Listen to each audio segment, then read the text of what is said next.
Welcome to The Exclusive. I'm your host, Sharon Tharp. I'm back for the 5th installment of my Winner's Weigh-In series, where every week I talk to a different winner.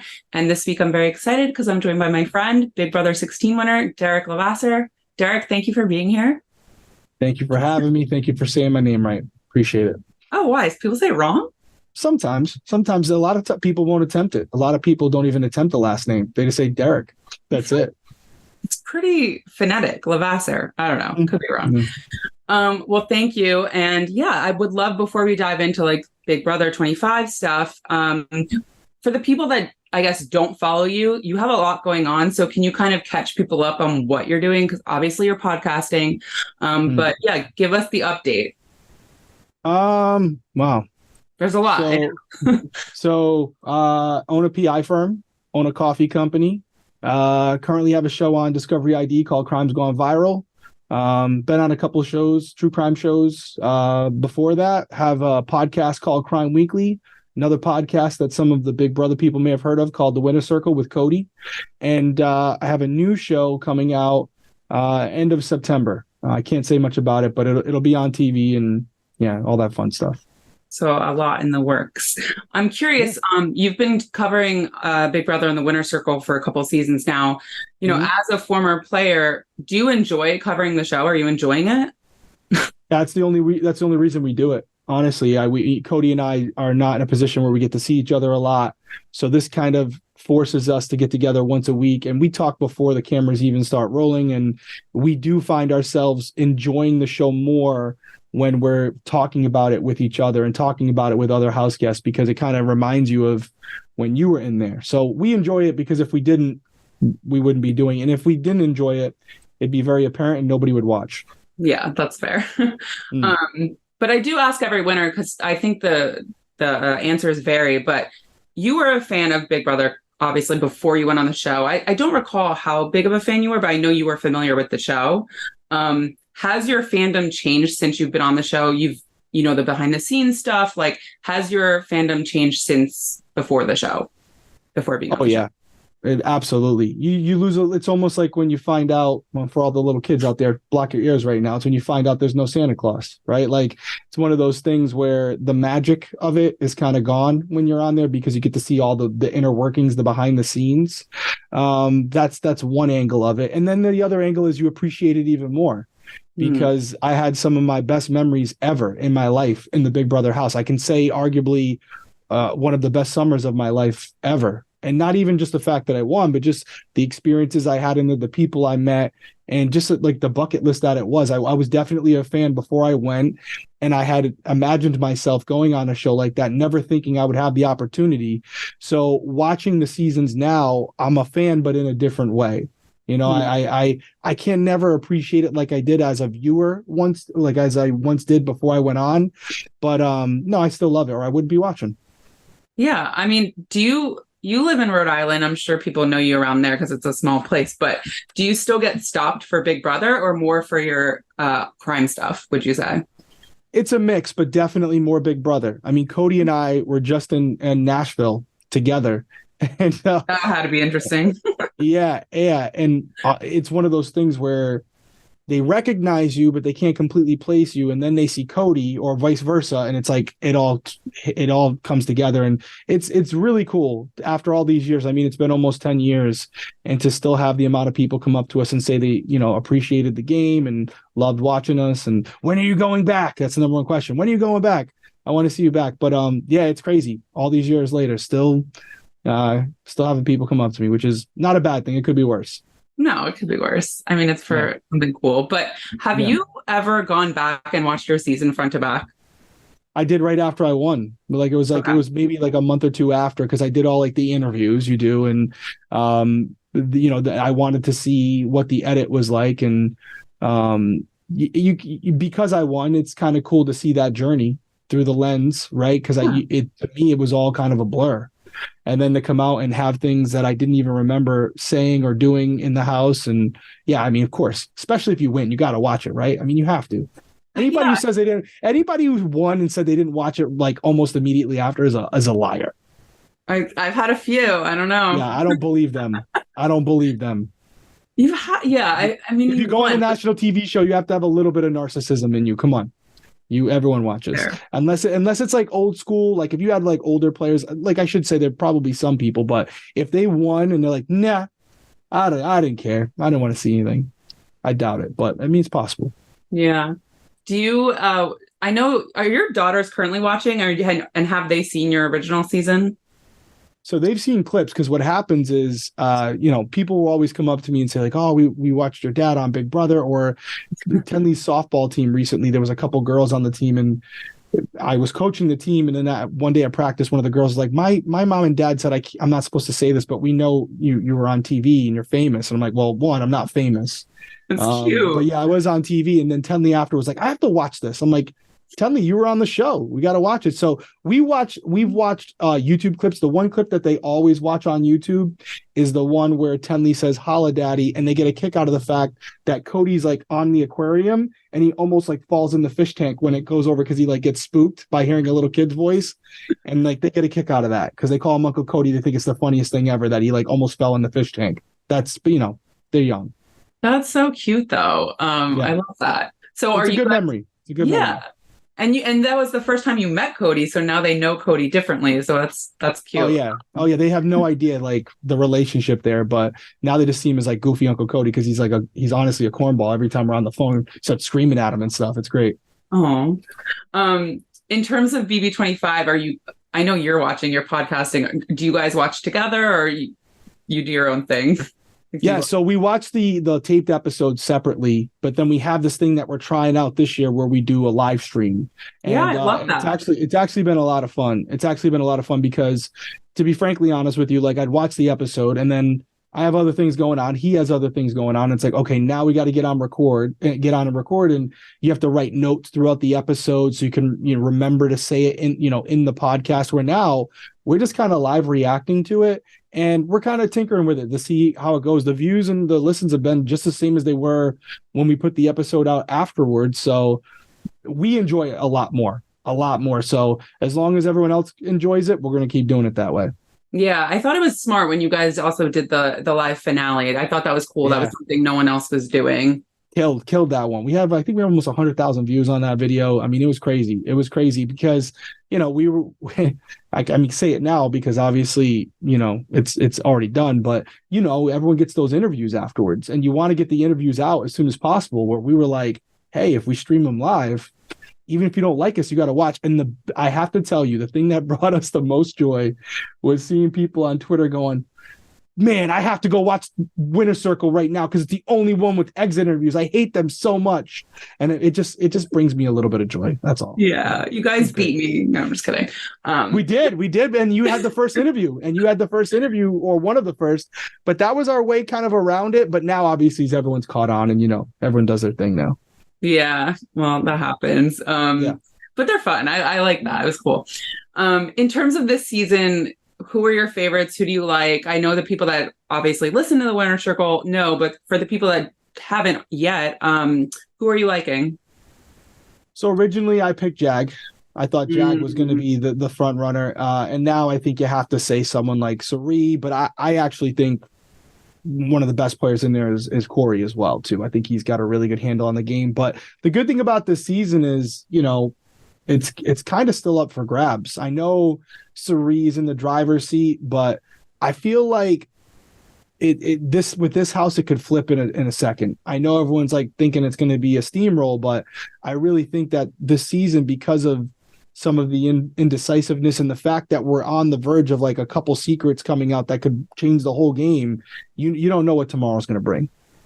Yeah, I think people they always want to associate seasons, but this season is like, even with 16, because people were comparing Surrey to you a little bit in terms of, and there's some similarities, right? Like, having a very social game and basically leading your allies to certain conclusions and stuff like that. Well, one, have you seen any similarities? And two, the other thing I was going to say is I'm thinking it's like, you guys didn't really flip-flop like this, though. Maybe the week of that Zach, you guys flipped, but this is like every week that's flipping. So I think it's very different. I don't know.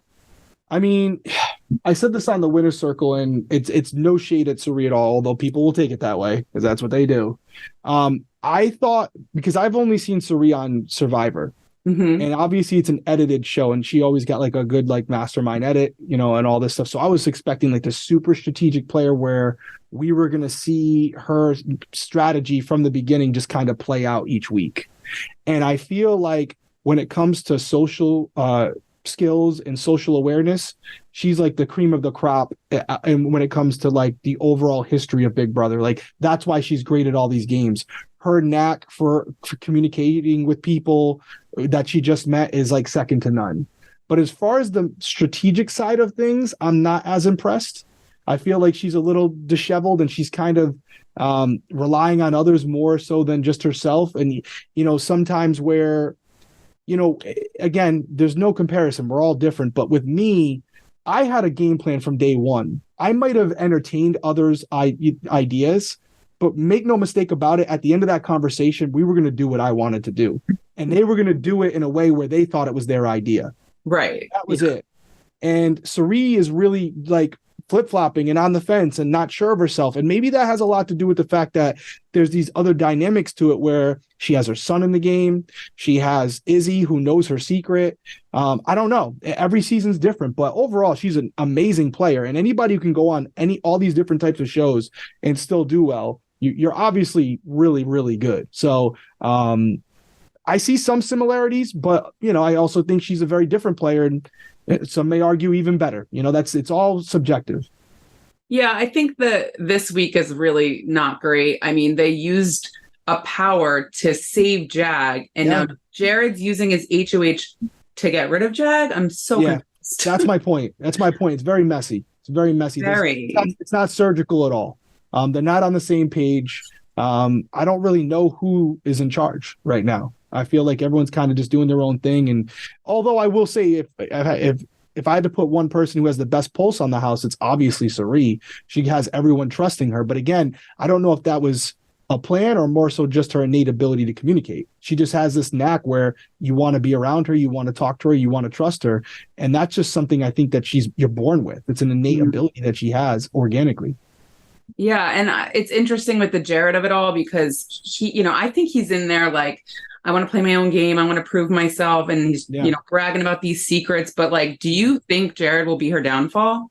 Well, I will say I've been bragging about Surrey this entire time, saying she has this innate ability to communicate. What I will say is clearly it's not genetic, because it didn't get passed down to Jared. So he's not that great of a communicator. He's not socially aware at all. And I don't think it'll be her downfall overall. I honestly think he's a huge asset. Anybody who goes on the show, I've said this since the day I got off the show. I said it in my first interviews before I even started the show. The key to winning Big Brother is having one person that you can confide in, one person that you can say, here's my game. I'm going to lose or win based on your trust, based on how loyal you are, because that ability to go to someone and know that what they're telling you is coming from a place of authenticity, and being able to have them go to different people or even the same people and then compare notes later to see who's being truthful and who's being deceitful is the most valuable tool in that game. She was given that from day one. She didn't have to select that person. She knew what better bond than a mother and a son. Right. So it's innate. It's not even like friends. It's your blood. It's your blood. And so that is the hardest thing to do in Big Brother. And we've seen a lot of people try to team up with someone and it ends up ruining their game, right? So Surrey, I think, and also Jared can win some competitions that maybe Surrey can't. Surrey hasn't proven yet that she can win a comp. And that could come back to be the reason why she finishes second or third over first, because she's so well liked that if she doesn't win that final HOH, depending on who's there, I don't know if they'll take her. So she's got to, in the end, she might have to win a couple comps to get herself there, but you don't have to be a comp beast. You just got to win when it's timely, when it's right. And I think she has the ability to do that. She's been in tough situations, but no, I don't think Jared will be her downfall. I think there are pros and cons to every relationship, and she knows how to navigate his situation. Now, the whole Blue thing where, he kind of told her the secret, to a certain degree, that could come back to hurt her later. Sure. That could come back to hurt her a little bit. But again, I think she's so good, she'd find a way to get out of it. Yeah. I was going to say, if anyone could get out of it, it's likely her. But Yeah, I'm she'll curious. find a way. Yeah. And I'm curious to know if you are there, I don't have kids, so I can't compare. But like, if you're in there with your kid and you're like, okay, we have two chances basically to make money, and your kid is fucking up, at what point do you cut your losses and say, hey, listen, you got to go so we can win this money? Or do you just ride it out and like throw your game fair? You know what I mean? Because she's saying It'll never happen. Her game away. It'll never happen. If I go in there 10 years from now, well, Tenley would be 20. If I go in there 10 years from now, I would never cut her. I would let her ruin my game. Period. Okay. It's a parent's love for their kid. It's a blind love, and I would rather sacrifice my own game than for Tenley. And she feels the same way. You can tell, and she knows what she's dealing with. She ain't stupid, but that's her son. That's her blood, and she's gonna ride it with him till the end. And it may cost her game. And I think she would be okay with it if it did. I think you're right. It's a thing. It's a parent thing, man. I get it. And I would do the same exact thing. Yeah. We did see on Survivor, Sierra cut her mom at one point, but I think I don't remember the relationship being as deep as this. And I think with Big Brother, it's just a different thing, man. You're in there 100 days, and it's all about dynamics that you have outside the house. It seems like Surrey and Jared are pretty damn close. Yeah. So, like I said, my Tenley and Peyton are my best friends. So it's one of those things where, I ain't cutting them. There's no shot. There's no shot. Yeah. One of my favorite clips, by the way, from the winner's circle is Cody seeing Surrey on the screen during the premiere. I died. It was so funny. Yeah, it was great. We honestly didn't know. We didn't have any insight. And that was a genuine reaction, which is why we really are liking the streams, right? Mm-hmm. It's like it was like this hybrid between like Kick or like whatever what's the other streaming service that everyone uses? I don't know. The big one? Twitch. Oh, Twitch, right? Yeah. Like Twitch. It's like this hybrid between that and a podcast, right? Because we're still putting it out afterwards. So it's not just purely for the streamers. It's something you check out afterwards, but you're getting those authentic, like genuine reactions. There's no editing. It's live. Whatever we say is making the episode. So it's a little bit of a risk, but we're not trying to be fake for anybody. So we just roll with it. And that's why we like those parts. Those are those viral clips that you're going to get out of it. Yeah, it was fun. In terms of the game, like you said, I think, how was it 10 years ago? I don't know, but that's but close. Yeah, next year, right? Yep, next year. Crazy. Do you think the game has changed a lot since you played, or is it more or less the same? No, it's definitely changed 100%. I mean, it changes every year because as the game progresses and evolves, people are learning from the previous seasons. So it's just like it's just like humanity. We're always learning. We're constantly evolving and growing and changing as we see what would it be, predecessors, right? What they did, right? So you're hoping that what was done in the past, you can take some of the things that were good and eliminate the things that were bad. And I also think social media is a huge component of the game now, because we have seen time and time again that with Big Brother, it's one of the few shows where you can actually create a career from it afterwards. Like I'm living proof of that. And I didn't even want to do that. I was going to go back and be a cop, and that was the end of it. And here I am 10 years later, and this is what I do every day now. So it's like, and I'm not the only one. So it's something where you can make a really comfortable living on social media with brand deals and all that stuff if you come off the show and you're well received. So I think now people go in there with the hope of winning, but more so the hope of being well liked. Yeah. So there's this whole different layer to it. Everyone's fighting for that America's player. That's so true. They are. Yeah. I have a bunch of questions from fans. One of them, of course. I saw your post earlier. I'm like, this is gonna be fun. What did I tell you though? You told me, you're like, I'll answer whatever you want. What do I care? I'll answer anything. So go for it. And it's funny, like I've asked you these things over the years, so I know some of the answers, but for the listeners. We talk all the time, so yeah. I mean, sure. Let's go. No, I'll answer these questions for the 1,000th time. Okay. Who from your season do you still talk to, and who have you not heard from for a while? Never got this question before. Ooh, it's a good one. I talk to everyone. I will say the people I talk to the most Well, I don't talk to everyone. Let me rephrase. I talk to Cody the most, obviously. I talk to Caleb a bunch. I talk to Zach here and there. Talk to Brittany here and there. I talk to Victoria very seldomly. She just had a baby. She's married, doing her thing, but we still have communication. Sometimes we'll DM or like each other's photos. Still interact with Amber on social media. Jojo, I talked to a couple years ago. We reconnected. We were just, again, social media talking through there, but not off. Jojo? Off the phone. Jojo, yeah. Blue hair, first one evicted. Oh, Joey? Yeah, I call her Jojo. Yeah, I'm like, what? Jojo? Yeah, I call her Jojo. Joey, as you refer to her as. That is her name, so I guess we're gonna call her that. But who else? I feel like who else am I missing? Christine. I haven't talked to her in probably a year or two, but I was talking to her a lot when Big Brother was on. Donnie, still talk to Donnie. Jocasta, talked to her in the DMs on Instagram. Again, we're always liking each other's photos and stuff.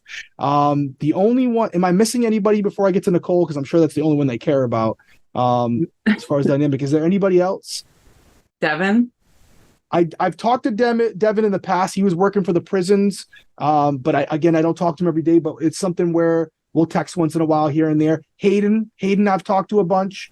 He's got family in Massachusetts. He lived out here for a while, so we're still connected. I feel like I'm missing someone. You said Frankie or no?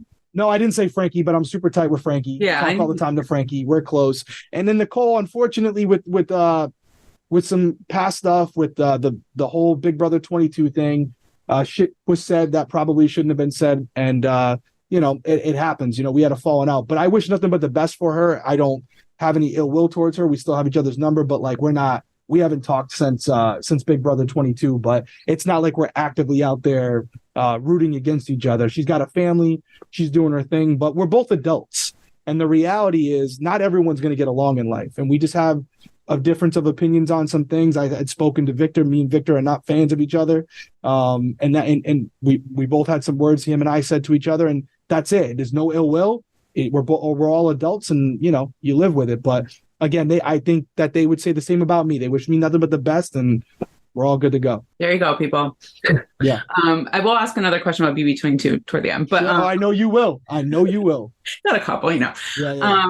All right, let's get this out of the way because this annoys me. All right, I was a fan of BB16. I get it. How dare you? How dare you? Listen, it's cool to not like BB16. I don't know if you know Derrick. Well, you have to be. Let's be fair here. It's cool on Twitter not to like BB16. That's true. Not on Facebook. Because when you really think about it, I've been off the show for 10 years now, and anybody that has ever met me or whatever, 16 is one of the most popular seasons in the history of the show.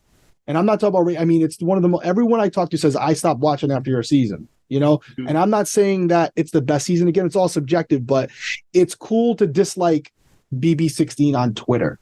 Yeah. That's really what it is. And that's fine. No issues with it. That's how you gain your street cred. Go with it. But I think overall, we have to keep in consideration that there's 3 or 4 million people that watch the show. And there's a reason that producers up until very recently were showing everyone season 16. It's because it was a great season. We had a great cast. We had gameplay. We had humor.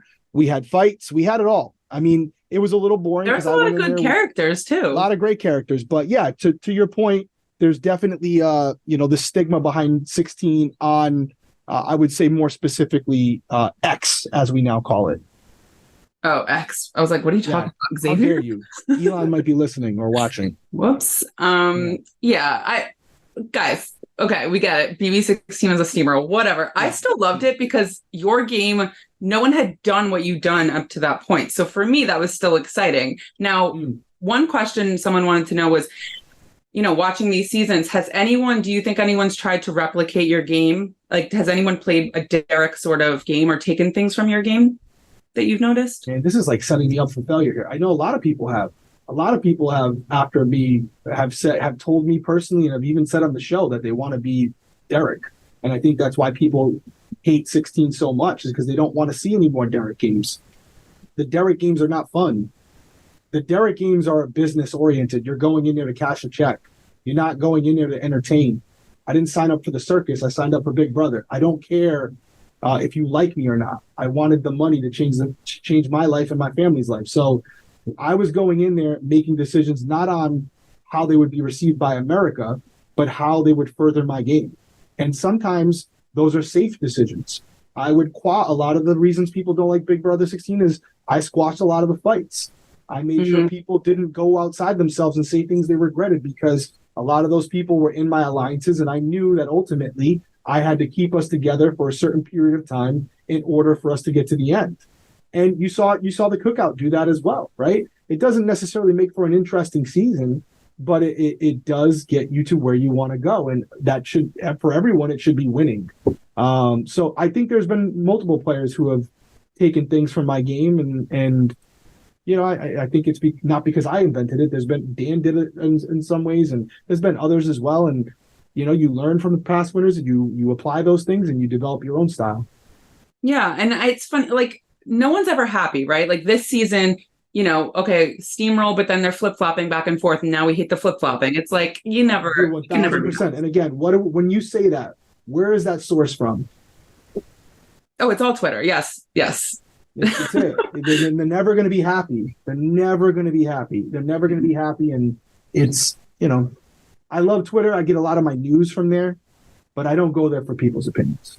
Yeah. We all don't have to like the same thing either, guys. It's okay. Yeah. No, I mean, a lot of people, Twitter is a blessing and a curse, but it's, you know, that is what it is. Someone wants to know, how much did Frankie's reveal actually affect the season? 0. Yeah.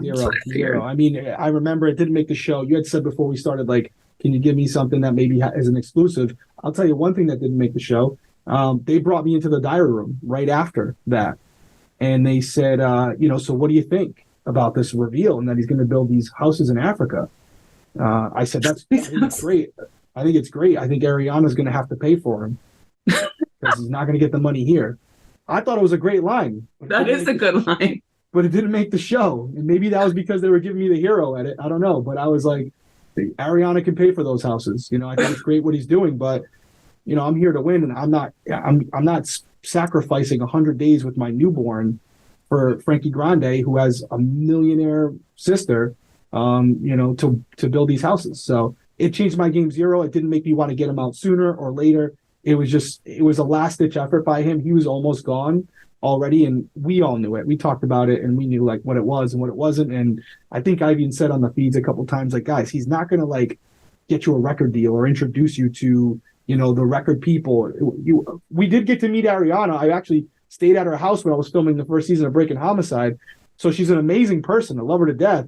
But like, it's not going to change your life long term, right? Like, they're their own people. So I think the only one who might have thought like, "Ooh, maybe I should keep him," was Caleb, because he was like, maybe I'll get that record deal. But other than that, we all knew it was just like, hey, that's awesome, but you know, game on. Yeah, I think that we all knew that. But all right. Well, I was gonna save this till the end, but I feel like it makes sense to do it now. So I asked my guests for something exclusive, and one of the things I think that, you know, people always ask about is BB22. And I'm like, if anyone's going to clear it up, it's going to be me, because that season, that preseason was crazy. I was getting a ton of phone calls, as I'm sure you were, as I'm sure every former player and former winner was. Yep. So my first question is, why didn't you do BB22? It was a lot of reasons. It really was. So I was in the middle, and I recently announced this I put out a story when people like asking me questions. I was like, ask me anything or whatever. There was a lot of things going on, all good stuff. But I was in the middle of negotiating for Breaking Homicide again. It was during COVID.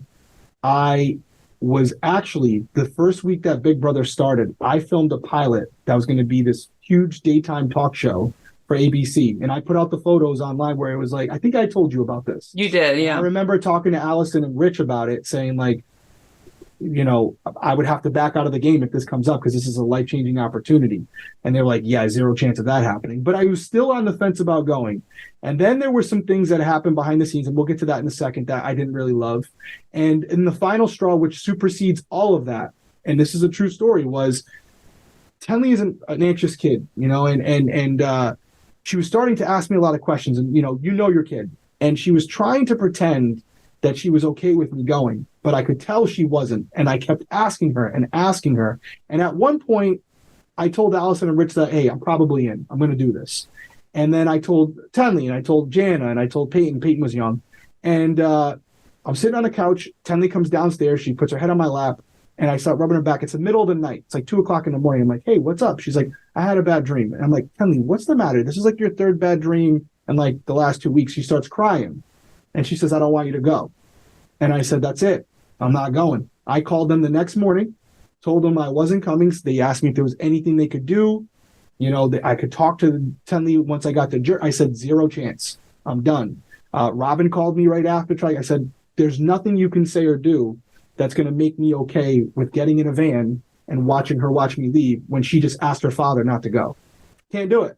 And I called Cody, and I told him I wasn't coming. And he was very disappointed, but totally understood. But he was planning on me being there. And so I felt like the only person I was sad about telling was him. Honestly, he was the only person. But as far as the dynamic, and you didn't even get to this, but like to get right into it, because I know it's something you got to kind of address. You and I have had a lot of conversations off record. And yeah. I know you can't say names or anything, but I think it's okay for you to say that, you know, every person on that season that year was pre-gaming with each other. Is that fair to say? Every single person on every reality show that has returning players pre-games. And right now, The Traders is about to film tons of pre-gaming. And they're pre-gaming, right? Whenever you have people who have been on shows before, and then when you have people who have been on the same show with each other and have relationships outside of it, they're going to talk. So I'm not going to sit here and tell you that I wasn't talking to people like Nicole and Cody before the show. Of course I was. If I went on the show tomorrow, I would do the same thing. But a one little thing became a big thing where you had antagonists, people I'm not even going to mention, saying they had verifiable information that we were creating this huge big game plan before we went in there. And the reality is, I heard about those game plans. I know there were Zoom conversations between people that were in the house. Spoiler alert, I was not on those calls. Cody was not on those calls. But they happened. I know they happened because those people told me directly after the show. But somehow I and Cody got lumped into that Zoom combo too. So I don't know how that happened, but it's not true. It didn't happen. And once I decided I wasn't going, it stopped for me. I don't know if that answers it. I can tell you this. Even though I've just given all those answers and I've given them before, it will not suppress anything. People want to believe what they want to believe. And we were saying this before we started recording. The reality is some people just don't like you, and you have to accept that. And some people don't like that I won 16, and some people don't like that Cody won 22. And when you don't like someone, you're going to discredit their game. The reality is Cody played an unbelievable game. Even when they knew how good he was, they couldn't get him out because he was winning competitions. And you can't pregame competitions. He was just better than everybody in there. It's just that simple. And that's a tough pill for people to swallow because there's a lot of fan favorites in there. But Cody is an unbelievable player. He potentially could be the first 2-time winner if he doesn't take me. So, I mean, that's just what it is. But ultimately, you got to know who you are as a person, understand that some people aren't going to like you, and you just got to live with that because no matter what you say, more than likely, it's not going to change their opinions. Yeah. And it's funny, like you said, we've had a lot of conversations, Derrick, and I leaked a lot of names that season because I was getting calls left and right. Yeah. And the one person I did not get, had no idea they were in the house is Cody. So you never told me. I tell you, and I'm not paying you to say that. No. I was shocked. Yeah, I didn't tell anybody, and that was because he didn't want anybody to know. And I'll be honest with you, if I was on the show and he asked me, like, hey, could you reach out to so-and-so? I'm not sitting here saying I probably would have because I know everybody else was doing it. But he didn't want to go that route. Now, he had pre-existing relationships. He knew Enzo. He knew Nicole. He had seen some of these other players at reality events. And it is what it is. You know, Bailey and Paulie had a connection. So obviously he had a little bit of a pre-existing relationship there. And, you know, I don't see every single thing this guy does or every combo he has. So he did his own thing. But I can tell you this. Cody didn't walk in there with any other advantage than anybody else. I can promise you that. It is what it is. But for some people, it's okay. For some people, it isn't. Yep, you're not going to please everybody. I mean, you know, you get all the sources. You know, people calling. I mean, how many calls did you get on me that I was going? Probably a lot. several, and then you wouldn't tell me one way or the other, but I kind of inferred that you wouldn't go, and then I was like, that's why you can't believe every person you talk to. Someone's telling me this, and it's just I have to triple source things. It's not easy, and I will not tweet things unless I'm confident about them. So even when I think I tweeted your name and Dan's, I was like, I don't really believe that they're going, but I hope they are. Yeah, I mean, I'm sure Dan got asked. Oh, you for sure got asked. And it's one of those things where it's tough. It's tough to get away. Dan, same thing. Kids, businesses. It's really hard to get away. It's a huge commitment to go away for 100 days and just shut down everything in your outside life. It's really, really hard, especially when you have kids. Well, that leads me to my next question of, would you ever play Big Brother again, and what would that have to look like? Every year it becomes less and less likely. I think the only world that it would even be a potential possibility would be like a 30, 45 day like winter season, and it would have to be all winners. It would have to be all winners because, I mean, listen, even on All Stars, what the first thing they said when Cody walked in there? Oh, we all expected Derrick to be here. Kesar said right on the show, I was looking forward to going at him. You know what I mean? Like they're like, it's not even about winning. It's about, I got to be the one to get Derrick out. Right. So it's one of those things where if I'm going to go back, it's got to be an equal playing field. And I think there's a lot of great winners, and, that could be fun, and even then people are still probably going to come after me and like, Dan, and I think people will still come after us, but it'll be a little bit more of a level playing field. But yeah, every year it gets less and less. And I'm very fortunate where I have some good stuff going on, and those things have longevity in them. And Big Brother is a blip on a radar. I love the show. I wouldn't be where I am without it. But to go back, I could actually hurt what I'm doing as opposed to helping it. I don't need to go on for like social media followers or whatever. So if I go back, it's just because I want to play. And I have to go back knowing that more than likely I won't win. So you really got to go back because you want to play the game. And I honestly had a fairy tale season. So why would I go back? Cody says it all the time. He won Big Brother 22. Probably the single greatest season a player can play. And he'll tell you tomorrow that 16 was his favorite season. 122. There's nothing like that first experience. Everyone says that. Even when me and Nicole were really close, even she said it. After she won 18. It's just different. Yeah. I think Dan also told me something similar of like, if he went, it would actually cost him money. And I assume that would be similar to you especially like 100 days. It would. And then if it's only 30, 45 days, they're not going to want to pay you a lot. And again, it sounds terrible, but like I'm going there for the financial element of it as well. And if I look at my bills and they're higher than what they're going to pay me over that period, kind of pretty much common sense. You can't go. You can't go. I don't have the ability to quit my job anymore. I own the company. I can't quit. Yeah. But if I'm not here, that's it. I feel like if they were going to do it like this, when there's a writer strike, makes the most sense. But I don't know. I honestly wouldn't be surprised if people got a call. I think they would do it. I think if it's ever going to happen, it's going to be now. I think there's definitely a high probability that there would be a winter season. Mm-hmm. What are they going to put on the air? We're going to put on the air. So, I mean, you get, maybe they do like a redemption season because that'll be really cheap. True. They could get everyone in much cheaper. Much cheaper. I just don't think, well, you've been interviewing all the winners on your show, right? Mm-hmm. What's the consensus? Would they all go back? Everyone so far said they would go back, but they would prefer a shorter season for sure. Yeah, like non-starter for me, anything over 45 days. Like not even a remote possibility. I'm going away for a week in 2 weeks. And I'm honestly not sure how I'm going to pull it off. Like I'm with you right now in the studio recording episodes before and after this interview. So I have those episodes to air when I'm gone. Ah, yeah, we had to fit this into this window. So I appreciate it. No, it's all good. Well, do you think all right. So if you had gone on BB22, have you played that out in your head of how that would have went? I don't think I would have won. I think I would have went pretty far. But I think the Cody would have been a target, or I would have been a target much sooner. Because when Cody went in there and I wasn't there, I think a lot of people expected to see me.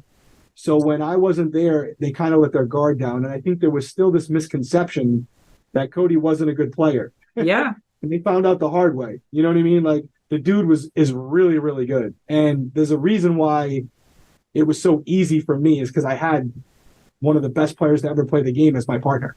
And so, my game with the edit kind of overshadowed his, but if I wasn't there, he wins BB16 pretty easily, I think. Honestly, I think he wins it. So, well, maybe not, because he said before that he probably wouldn't have been as rational. I don't know. But overall, the dude's really good. He was younger, but he was younger, but he always like downplays how good he is, but he's really good. And I just think that everyone went in there and they saw him alone and it disarmed them. Where they're like, oh, it's just Derrick's sidekick.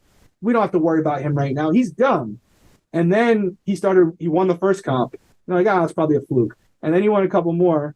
And then he was like liked by everyone. And then near it gets to the end, and like, wow, he's going to win like super easy. We should take him out soon. And then he just won every single comp that mattered all the way out. Like there was zero chance to get him out because he won every comp. So it's like, okay, well, I guess we got to give him the dub. Yeah. And he won unanimously. So. And he's just a very likable person. People just never nominated, wins unanimously, won a ton of comps. Kid's unbelievable, honestly. Yeah. So actually, maybe it worked out. Things did work out. Things happen. Good things happen to good people. I know people say it was a dumb decision by him. And you're entitled to your opinion. Obviously, I'm extremely grateful for it. And I've tried to, over the years, pay that back in any way that I can. And we continue to do stuff together. And we're working together. We're making money on the winner circle like we're doing. We have a job together. And so we're just continuing that friendship, and it's blossomed into something where it's business as well. And it was great to reconnect with him in Nashville because he is like family to me now. Like I said, my daughters call him Uncle Cody. That's 10 years later, and he will be someone that I stay in touch with for the rest of my life because I do consider him family, and I would do anything for him. I love that. In terms of I hate comparing this, but like when people are like, "What is the greatest alliance?" Is Hitman up there? So I said this on the Big Brother special, and it didn't. My version didn't make it. The Cookout is the greatest alliance, and it's pretty simple to understand why. Biggest group of people made it to the end together. It's very hard to do to keep that many people together and on the same page all the way to the end, where they were the final six. Like that's ridiculous. And the strategy that was implemented hadn't been done before with finding someone outside the alliance to be your duo. Like it was a combination of good gameplay, good strategy, and this unification over something bigger than the game, right? Perfect story ending. Can't beat it. Number one. I think we're the greatest duo ever. I do. And I've said that numerous times, and people always get like all upset when I say it, but I'm someone who's a data-driven person. I don't go into entertainment and all that. If you're going off that, Chilltown's the greatest duo ever, hands down. But like we said earlier in this conversation, once things are done, you can't do them again. So Chilltown had the luxury of creating these unbelievable dual DRs together, these phone calls. If Cody and I did that on our season where we were in the DR together, we would be gone. Yeah. Because Chilltown did it, right? That's their thing. So there's not as many opportunities to have those viral moments like you did back then from an entertainment perspective. But I don't know the numbers off the top of my head. Cody knows them better. But basically, Cody and I played 2 seasons. We were nominated a total of 3 times in 2 seasons. Between the two of us, we've won like a ridiculous amount of competitions. Like I don't even know how many. I've won 4 HOHs. Cody's won way more than that. And 4? 4 HOHs. Yeah. Shit, I don't remember that. Like I remember you winning, but I'm like, yeah. Oh my God. Okay. Yep. 4 HOHs, and he's won a ton, vetoes, HOHs, whatever. So nominated 3 times over the season, won a ton of competitions. I would think more than any other duo if I had to put it up there. And on top of that, definitely more than Chilltown, definitely more than the Renegades. Yeah, they were throwing them anyway. Right. And then on top of that, we have a total finish of first, and second. That's our 3 finishes. Yeah. It's hard to beat that.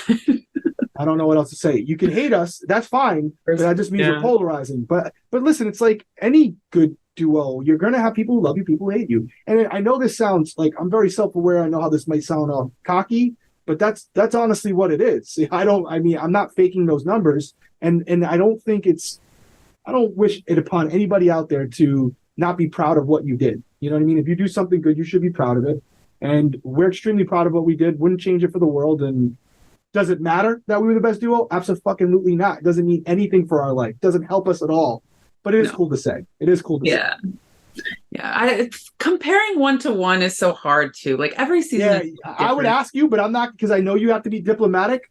But I mean, I have favorite. Everyone knows Dan's my favorite player. Like that's. I know that. Yeah. Yep. I mean, Dan's your favorite player, but who would you say the best duo is? I mean, be honest. I'm not gonna hurt my feelings. No, I guess you guys do have it. Who would be? I just didn't know what he was doing. Okay, so who would be the other duo? Chilltown? It's got to be, right? Yeah, guys, I also have a horrible memory. Like once the season's done, I don't recall. And Boogie won All Stars. Will won his first season, and Will came in what, like 4th or 5th on All Stars? Yeah, Janelle cut him. I'm trying to think what. And then Boogie played again with Dan. Yeah, but he was out early. He got out early. But I think even in totality with those multiple seasons, they don't have as many competition wins. They don't have as higher finishes. But if you're going to bring into the wrinkle of like, oh, Big Brother's about entertainment, you got us. They're number one for sure. If you're asking who brought the most entertainment value, Cody and I were not that. And there weren't many opportunities for us to be that because a part of our game was going under the radar. We very rarely were seen together until the very end, and that was how we got so far together, because it wasn't known. Could we do that again? Absolutely not. I don't want to ask you to give your strategy away, but if you do play again, yes or no, do you have to play differently? Yeah, I gotta pray. Just gotta pray every week. I just gotta pray. Just gotta pray that people are in there with winners. You might be all right. I mean, I think so. I think that it's all about. I think it's going to come down to, on an all-winner season, I know everyone block your ears. Oh, my God, clutch your pearls. It's going to come down to who's pre-gaming the best outside, who makes the best connections outside the game and has the best deals going in. That's honestly what it's going to come down to, because, believe it or not, people are going to know what they're going to do and who they're going to work with before they go in there. So if I choose to try to play noble, then I'm going to be out very early. If I have some connections when I go in there, where I have some allies, someone like a Cody's in there or something, well, we got a shot. But I would have Nicole in there. That'd be cool. Nicole, shout out. Team back up again. It's all. I kind of want to see it, and I heard she might want to play again. So listen, and I can't say it enough. I have no ill will towards anybody on the show, but especially Nicole, because I've had a lot of deep conversations with Nicole before this happened, and a lot of people don't like her necessarily. The Twitter population don't like her. She's a good person. She's a great person, actually, and that's just it. Some people just grow apart. That's all it is. But if we went in that house, I would absolutely work with her 100% if she wanted to. Would I trust her 100%? Probably not. She's going to cut me. She's going to cut me at some point. Neither of you would trust each other 100%. No, 100%, which is why Cody cut her. You know what I mean? He knew he couldn't throw that last HOH because I think she would have cut him. You do? I don't know. Oh, without a doubt. Nicole is a savage. She would have cut him before Julie said, you can now choose. And I would have stand her for it. I would have stand Nicole. Of course you would have. And it would have been a great game move because she wouldn't beat Cody. And based on that season, how it played out. But she is a great Big Brother player, and she would have cut his ass. End of story. And she would have felt bad about it at all. That's why it's a little like, I know now in hindsight, she's like upset, or she was upset with Cody. But it's like, Nicole, come on. You can't. The kid already lost once to me making that decision. You can't expect him to do it twice. You can't. Yeah. But overall, I would work with her until we gotta go after each other. Nicole, do it. Final five. I want to see this. Final five. Wait, everything is results oriented, right? Like if the winter season happens and we don't like who wins, then who pre-games. Season sucks.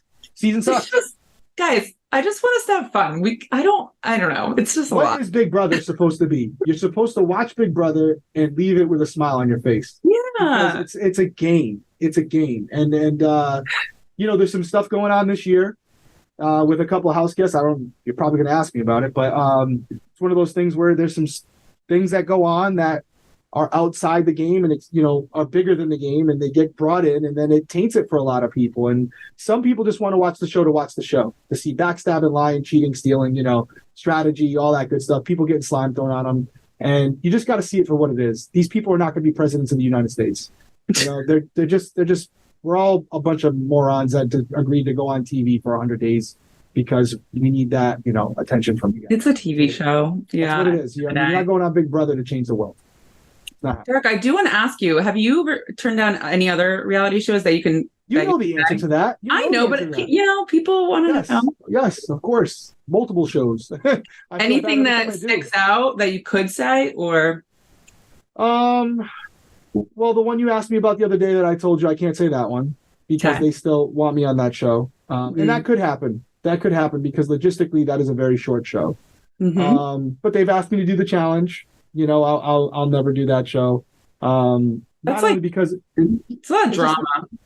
And it wouldn't work with what I'm doing. It's just completely contradictory to, I honestly, like, my passion, and I'm not plugging it here, is to, victim advocacy, covering these unsolved cases, giving a voice to people that are no longer with us.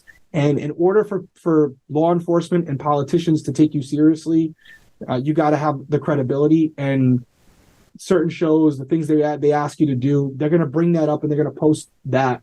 When I bring something that actually needs attention, like a victim's family's case, they're going to go, yeah, is that you bobbing for apples, 6 months ago or whatever it is, diving off a plane. And, it's just not a good look. It's just not a good look. So I have to be conscious of those things because I cover a lot of cases and I speak to a lot of families and they rely on me to get their loved ones' cases out there. And, I can't help them if nobody will even listen to me because they look at me as just some idiot that does reality TV shows. And I'm not saying people are idiots that do reality TV. I hate that I have to qualify that. It's a perception, but it's a perception. There's a lot of smart people, smarter than me, that do these shows. But it is the reality TV perception, especially amongst people in the entertainment industry and in legislative positions. For sure, 100%. Have you ever considered Survivor, or you're like, no, not my thing? Oh, honestly, I've never been asked to do Survivor. I don't think I'd be very good at it. But if I got the call, man, I really like Survivor. That'd be a hard one to turn down. Just because I like pushing myself to the brink of almost passing out, even when I run. So I would love the idea of like pushing my body to an extreme. And, I do think that Survivor is a completely different game, so I could be horrible at it. Like Caleb went on it and he was pretty good. He's way more athletic than I am. So I don't know. I don't know how I would do, but that's one I've never been asked to be on, actually. But all the other ones, I think all the other ones that, the big ones, I mean. Yeah. I've been asked that at one point or another. Not as many recently, except the one that you called me about the other day. But other than that, no. The challenge, the first season, I wasn't asked for this season. Season 2, right? Season 2. Yeah, I think they knew. They were like, all right, we're not going to bother. Well, they asked me and it was a very quick no. Yeah. I mean, Big Brother people don't tend to do great on that show. So, Amber won. Oh, I meant the USA version. Oh, the USA version. Another player on my season that won the show, but Yeah, she just had a baby too. Good for Amber. Congrats, Amber. Well, thank you, Derrick. You've been very generous with your time and dealing with all of my questions, many of which I had the answers to, but I wanted my listeners to hear from you. Thank you guys. For the listeners, please like, subscribe, leave a 5-star review. I hopefully will be back Friday with an exit interview if we have an eviction, which I think we're having. I'll see you guys then.